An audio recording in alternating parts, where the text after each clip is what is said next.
Hello, everybody. I'm Matthew R. Kearns, President and Artistic Director of St. Louis Fringe, and welcome to Unjuried. Tonight, we're excited to have our podcast and welcome my friend and special guest star, Kansas City Executive Director of the KC Fringe, Audrey Crabtree. Hi. Did I say all that right? You did perfectly. Oh, good. I wasn't sure what your title was. Matthew, thanks for having me on here. I'm so thrilled because I so enjoyed being an artist at St. Louis Fringe. Yeah, so this is how Audrey and I know each other. Yeah. Is because Audrey was an artist here at St. Louis Fringe, and we just became friends. Yeah. And Audrey's performed at the Fringe, what, 4 times? I think so. And then well, we did a couple of some things other outside, right, of the Yeah. actual festival. And then Audrey got the chance to move to KC and become the head of that Fringe Festival. And we're going to talk all about that tonight. Yeah. The state of the fringe arts in Missouri and what's coming up this year for all of us. So thank you, and stay tuned. We'll be back in a sec.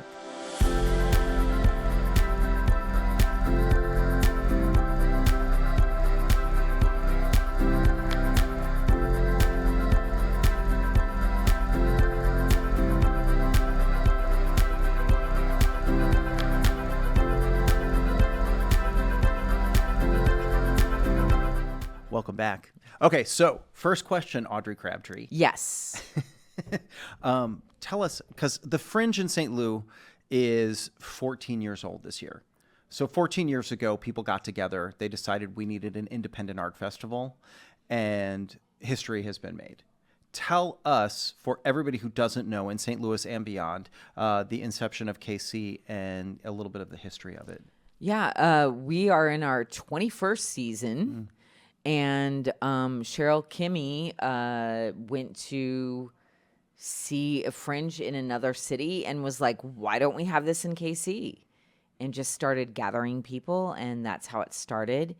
And I'm from Kansas City, as you know, but maybe the listeners don't. And so I had never actually done Fringe in Kansas City when I took over in March of 22. That's so interesting because Yes. I didn't know what a Fringe Festival was. And then when I was graduating from graduate school, I had this really successful thesis project that somebody was like, hey, you should take this to the Fringe Festival. And I was like, I don't know what that is. And I brought it here and did the Fringe here. And that's how I knew about it, not having any understanding that a couple of years later I would be running the organization. Wow. That's cool. Yeah, it's wild how we get connected to these things. Yeah, I have another little connection. So I did Minneapolis Fringe in 1992 when I was 4. And I had a great time and everything. And then thinking about moving to New York, wanted to move to New York, but just, was like, oh, should I? So we submitted a play in the New York Fringe that was highly curated at the time. Right. And we said, if we get in, we're moving. And I did. And that's what took me to New York, which brought me to meet John Clancy, who is one of the founders of New York Fringe, who just recently moved to Kansas City and is now on the board. Wow. Yeah, of KC Fringe. So That's some full circle life right there. Yeah, absolutely. And so in your time with Fringe in your life, because I can certainly speak to it, what has it done for you? How has it changed you? Not just KC, but the movement of the Fringe. I think that Fringe has been, for me, an impetus to create new work. Mm-hmm. The best place ever to try out a new show, to try out a show that I want to work more on. Also to do something wild and, out there because I know it's going to be accepted, and to meet community. I have so many friends that I've met at many different Fringes all over the world, and I treasure them and they inspire me. Yeah, I feel the same way. So in St. Louis, we just crossed our 600th production in Fringe. And it's so fun for me to think about all the people that I know, all the artistic work makers, all the technicians, all the it really does take a village to make this thing come together. Absolutely. And art that I've seen and got to experience because of it, it brightens my soul every day. And I went to graduate school for experimental work. So it just it became such an important, indelible part of my life. And I'm so proud of it, even all these years later, because this will be my 10th year running it. Wow, that's great. Yeah. Yeah, I am very grateful for Fringe and Same. all that it's brought to me and all that I've been inspired by. I mean, I had a big foray where I turned into doing clown work. And part of that was because of a clown show that I saw at New York Fringe. Wow. And then I met that teacher, Sue Morrison. I started bringing her to New York, and that kicked off my whole journey into clown. And I just had a puppet made out of New York. There we go. And Tiny Quarterman, who is my puppet, I am now building a show, and I kicked it off at Fringe last year. He got in my hands 2 days before this was supposed to happen. And I'm now developing this character and this kind of lounge act with this puppet that I always wanted to do, based on Madam and Waylon Flowers, if you remember them. Yeah. From a million years ago. Yeah. But yeah, I mean, I've heard about that. It's barely. I was barely breathing. Yeah. So, I mean, as moving for me, I grew up in Kansas City. I left in the early 90s. Yeah, same. And then I just moved back in 2022. Totally different city. There's some art core people that are there, but Fringe introduced me to the artistic community in Kansas City, and that was great. Yeah. And as you know, we have not only performances, but visual art and film. That's amazing. In our Fringe. So I feel like it was a great way to just step into the city and meet a community or communities and get involved. The community is so powerful. Yeah. I'm so proud of it. And it just grows every year, and it makes me so happy. Yeah. So St. Louis Fringe is a hybrid festival, meaning that we have headline acts, we have invited artists, and all of that is curated. And then we have our lottery. So that part is not curated. And we know from Edinburgh that the original Fringe, the idea is that it's 100% lottery based. And a lot of Fringes still are that way. Some are fully curated, some are hybrids like us. What is Kansas City, and how's that working for you? We are, so until this year, we've always been first come, first serve, non-curated. Yep.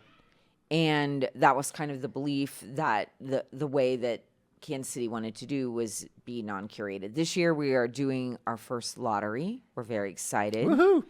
But right now, we've had something called Fringe Presents, which happens outside of the Fringe. Sure. And that shows curated work. Oh, great. Yeah. Okay. But we did one show since we've been back in the pandemic, and we're in talks about something maybe this spring. No big spoiler, newsbreaker right here. I can't yet. No.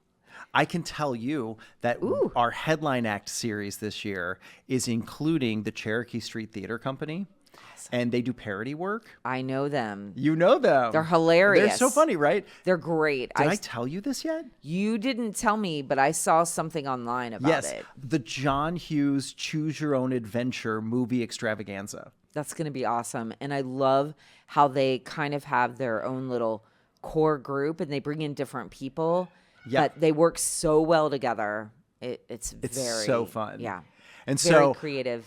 I'm so excited because of things like Ferris Bueller's Day Off, 16 Candles, all those great movies from when I was a teenager are going to be brought back to life. I hope they have some fun with 16 Candles I saw with my nieces. And I was like, oh, this does not really hold up. Oh, it doesn't. I've seen it so long. Yeah. It does, but it has, there's some jokes and things that would never happen now. And I hope they have some fun with that. You know what I forgot about? Do you know what is a John Hughes movie? Weird Science. Oh, that's great. Do you remember Weird Science? Oh, yeah, of course. I remember all of those. Right. Yes. I'm going to have to go back and watch them.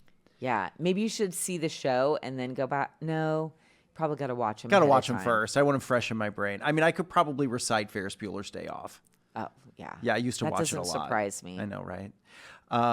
Also, our late nights. So we have a national headline act, we have local headline acts, and then we have a late night headline act. And sometimes we smash them together. Nice. So our national and late night acts this year in our headline series is Lola Vanella, the burlesque star who's from St. Louis, is coming back this year. She lives in New Orleans now, but she's coming back this year with a brand new show.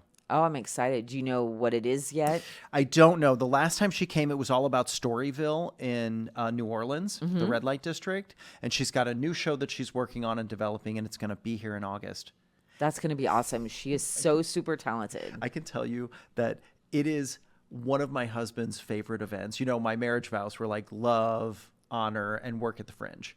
And one of his favorite memories of all the Fringes that we've been through together is that night seeing Lola's show, and there were hundreds of dollars flying in the air, and they had buckets that they were just collecting tip money, and it was bucket after bucket. These people were losing their minds. It was so much fun, and they were like crawling over the audience. It was hilarious. Amazing. She is great. She's great. And I think that burlesque is so important. And we've always been proud to stand by the burlesque community. And now that it's kind of come into its own, it's like, oh, great, you guys have that. And we've always had it because I always believe that art form is really relevant and important. We had a burlesque company apply last year, but then they, people have life changes or whatever's going on. So they didn't go all the way through to performance, but our applications are open, and I just peeked at them, and I told you, what was it, 67? Something like that, yeah. 67, and I see a couple burlesque things in there, so I'm hoping they make it into the lottery, and we have some really talented people here in Kansas City as well. Our applications at St. Louis Fringe opened Wednesday, January 15th. Okay. And they'll be open through February 17th. So now is the time. It's free to apply. Is it free to apply to Kansas City? It is. There's a donation if you want to make a donation, but it's not required. You can always make a donation. Yes. Sensible donations to KC Fringe and St. Louis Fringe are always appreciated. Very much. And tax deductible. That's true. Huzzah. Well, and this makes me think about talking about Midwest Trifecta. Oh, we should. The Midwest Trifecta is happening this year. Tell us about it. Yeah. So we did this last year. It is another application, and you get to that. Well, you can find out on our application and our website, but you also can find it at Minnesota Fringe. Yep. Because Dawn, who runs the Fringe there, this was really her brainchild.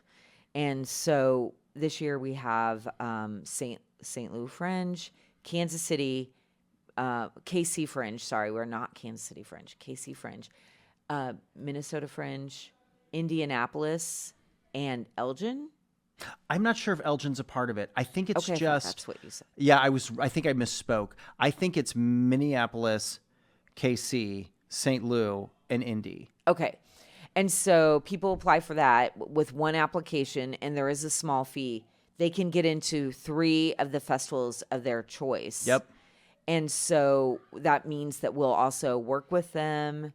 We will also support them, give them a little bit of extra push and advertising, and hopefully help them do their tour experience. And the same standard fees apply for all the Fringes. So the fee you're paying is the administrative fee to get into that particular application cycle. But if you got into, say, St. Louis, there's still a production fee when you sign the contract. At KC, I'm assuming there's something like that too. Yeah. Last year, we did half the fee. Oh, great. So you guys did a little discount. Yeah, just to, and we're doing that again this year. Okay. So we had 2 of our 3 shows. Well, one show came from Kansas City last year, and she had not toured, but she had connections in Minnesota. But we had 2 shows, one from Indy and one from Minneapolis, that both did their first tour. So it's a great way to jump in, like 3 cities. So out of the 4, you choose 3. It's just an amazing way to jump in and try a tour. Yeah, and that's why I wanted St. Louis to be in there too, because we have a lot of people who will go to one in the beginning, the first weekend, come to us in the middle of the week, and then go to Indy, or be in ours in the one weekend, and then go to Indy for the second weekend. It really lines up so perfectly. Yeah. And you can get your show done in a couple of different cities. Right, and it's so valuable to put your show in front of not just your friends. It is very valuable. Not your community, because you find out what really works outside. And then each city has its own feel. Each Fringe has its own feel, so you kind of learn about that. And I know for us, we always work with touring artists to try to help them. And I know you do too, to try to fit them into our Fringe, because we want to bring outside people in to see our excited audience. Yeah, totally. And we want to bring the same thing. And we also want to share our amazing arts district. Yeah. I mean, it's incredible. So in 2023, Forbes named the Grand Center Arts District one of the fastest emerging arts districts in the country. Wow, I didn't know that. Yeah, That's great. Isn't that exciting? I was like, which year? I think it was 23. It was so exciting because, you've been a part of it. There's a magic down here in Grand Center and everything that's happening, and so much art is coming together, and it's everything that I ever dreamed could happen. You've got your big houses, you've got your medium houses, and you've got your storefronts, and they all are in harmony, working together to make this entire district so full of so many different kinds of arts. It's really magical to be a part of. Yeah, and I'll say you've been to KC Fringe, and I've also. So one year when I did the Fringe, I just did 2 late night shows. Yeah. Here in St. Louis. So I got to experience the Fringe like everybody else. And I had a friend come in from out of town, and he didn't know what Fringe was. He was blown away. Right. And we went to see about 8 different shows, all different.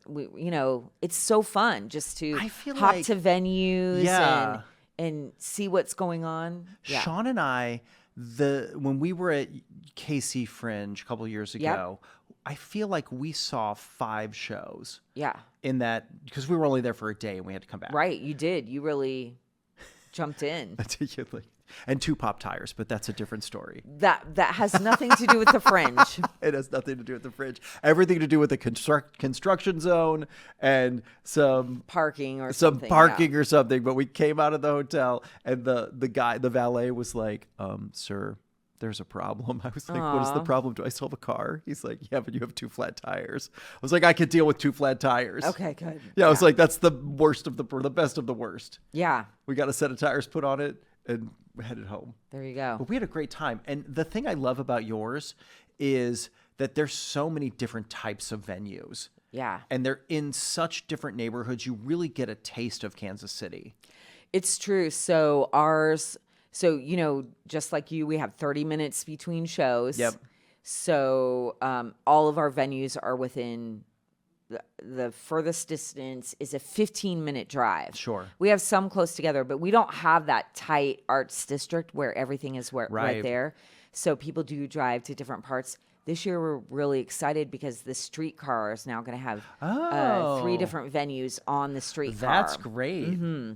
And including our visual arts gallery. Oh, that's really great. So we have a visual arts gallery at Union Station where we have between 38 and 40 different, I don't know what to call it, not stalls, but areas, walls that people can show on. And sometimes that's an individual artist and sometimes it's a gallery. Oh, that's so cool. So that runs every day of the Fringe, and it starts before we start tech. So is it just like wall art, like paintings and drawings framed, or is it sculpture? It's some sculpture. It's cards. That's great. It's anything. I mean, it's non-curated. So Debbie Caton and Nina Gonchi came with the Neon Museum before it was the Neon Museum. Oh, the Neon Museum here in St. Louis. Yeah, so they came and had a big section where they had, I don't know, close to 10 pieces. Oh, that's great. Yeah, and then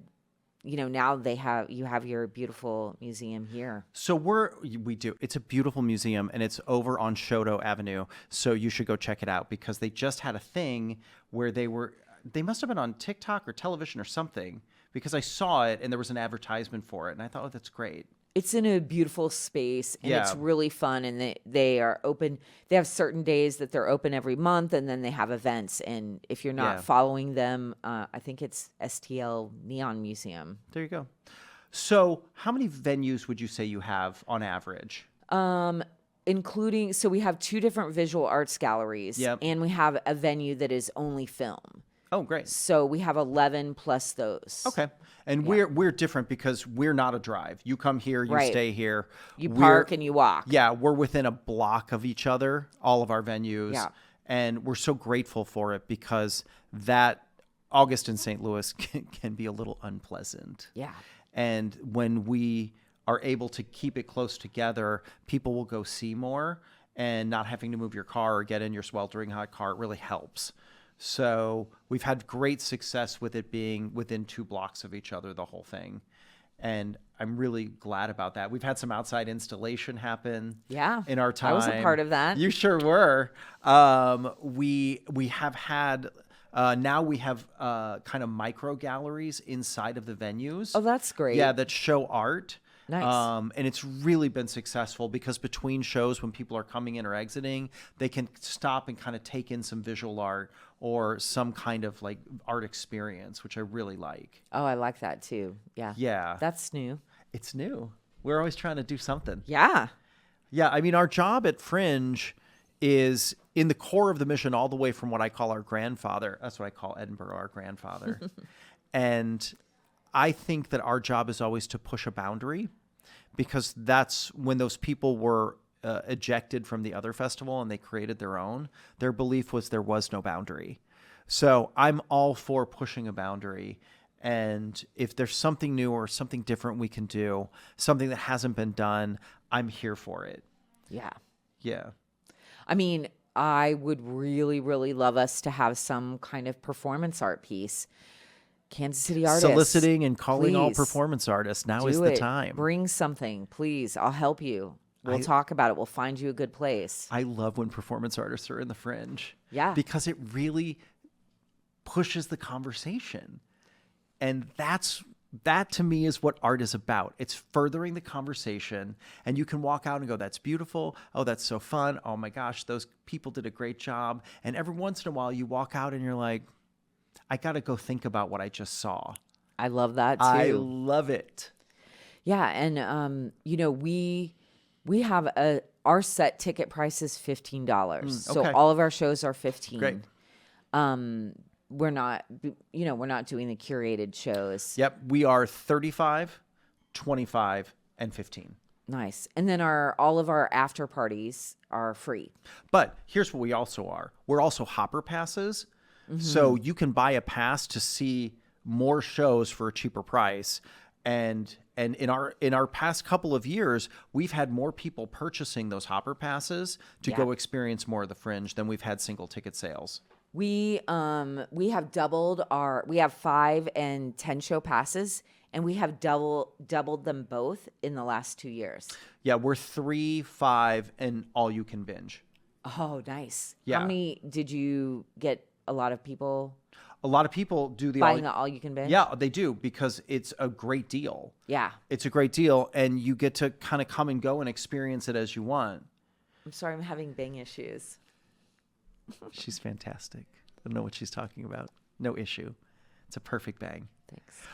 So you can do whatever you want. That's a nice awesome. thing. Yeah. Yep. And we've got some great restaurants in the district, and we've got some good partners to kind of go and sit if you want to have a libation. Mm-hmm. Yeah. I mean, most of our venues have libations.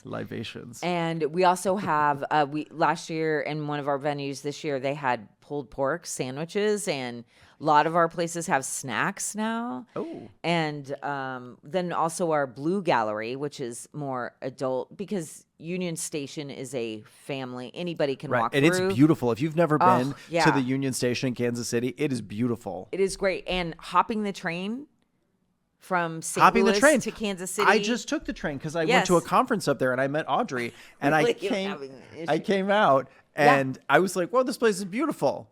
And it was maybe a 4-hour train ride. I watched a couple of movies and I took a nap and I was there. It is great. I've done it a couple times. Yeah. I recommend it. Just hop on up. You can come in there, start out at the Visual Arts Gallery. And the train is super affordable. Yeah. And, so we have a Blue Gallery, so it's more adult artwork. So, not pornography, but we have things that you wouldn't want a toddler to see, I guess. I don't know. But maybe like celebration of nudes. Absolutely. Of course. I mean, the body has been a figure for artists since the beginning of time. Agreed. Yes, I agree. Stamp of approval, art historian. No, we have our Blue Gallery at a pub, a lovely little pub house. Right on. Gale's Public House. So that's nice. That's really great. So we do a lot of music and things of that nature at the Urban Chestnut Brewery right here. Oh, great. They've been great partners for us. To really not only have our Fringe hub at their space, but also to program some music over there, because nothing feels better than to go and have a nice German cool summer beer out in their beer garden and listen to some beautiful music made by Fringe artists. Yeah.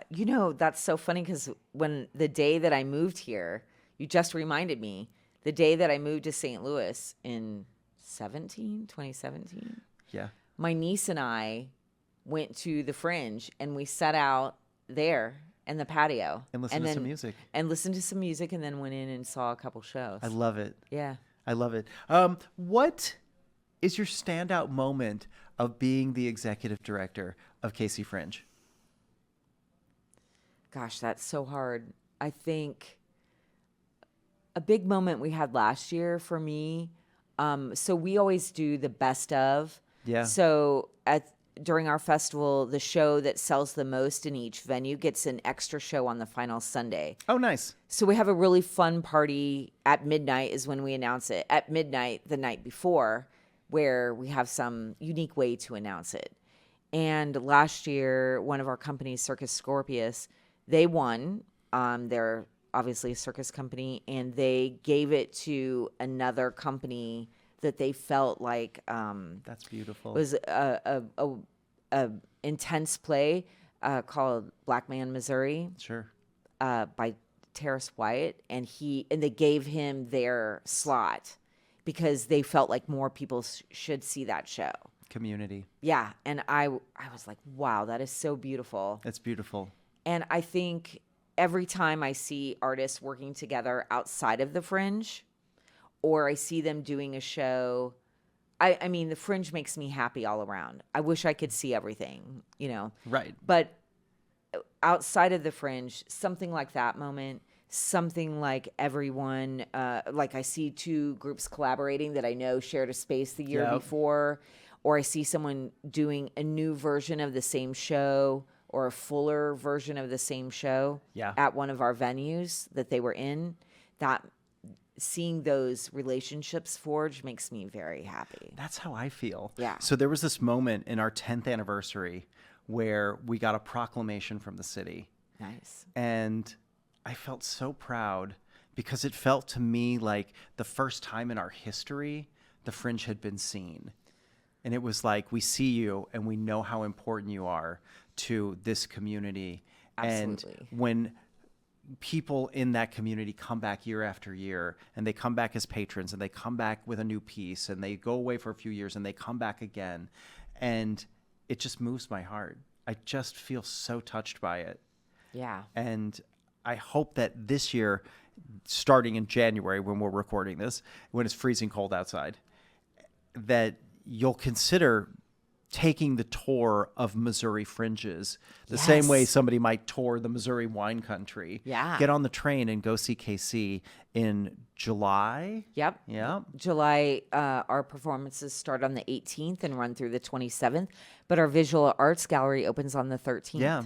And then come back to St. Louis for the St. Louis Fringe, which is August 11th through 17th, right here in the Grand Center Arts District where we're recording this. And it's magical. Yeah. Really quick, on the fly, what's the most terrifying thing that's ever happened to you at Fringe? Well, I haven't at KC Fringe. I haven't really had anything. Oh, let's knock on some wood there. I did, and but I was at another Fringe where a chicken wing was thrown out at the audience. Yeah. Did it hit you? No, but it was close. So it just shocked me, I guess. I have a terrible fear and phobia of snakes. And I was off doing curtain speeches one year. Yeah. Just like curtain speech, like walking around doing the thing. I'm standing there and I look over. It's the middle of the afternoon. I look over and there's a dude with a boa constrictor for the belly dancing show. And of course, this boa constrictor feels like it's 9 feet long. And I'm just like, spieling in my brain, like all the things I have to say. And I'm like, snake. And snake. I froze and I was like, I don't know what to do. I felt myself turning red because the audience was like, something wrong with him. Yeah. And all I could get out was, I'm terrified of snakes. I'm fine, but I'm going to move over here just a little bit. This guy was like, sorry. I'm like, it's okay. Didn't know there'd be a snake. Surprise, surprise. Yeah, that's one of the best parts about Fringe. That's Fringe. And isn't that great? As the director, you can be surprised too. Every time, every year, I'm surprised. Yeah. Audrey, thanks. Thank you. Oh my gosh, I'm so excited we did this. I know.